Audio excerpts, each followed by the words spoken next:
guy's from Florida. What is he doing here? Sponsored by CSEA. The blizzard warning has now expired for all of Long Island. Still cold though. It feels like 13 when that door closed. You still might have some blowing snow.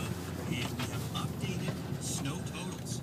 32 inches in Centeridge. 30.9. Let's just round it up to 31.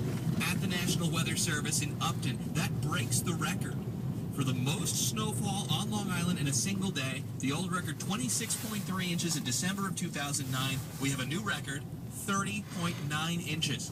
31 inches in Central Islip, 29 inches Comac, 29 inches Huntington. Andrietta says she got 16 inches in Lynbrook. How much at your house?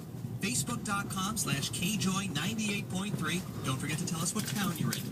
An update to the Long Island Railroad situation. Port Washington branch remains shut down, and stations that are east of Hicksville, Port Jefferson, and Ronkonkoma lines not being served. LM family cleaning up. That means the train comes every 2 hours. And LIPA down to 9,300 power outages, far fewer than the number of outages that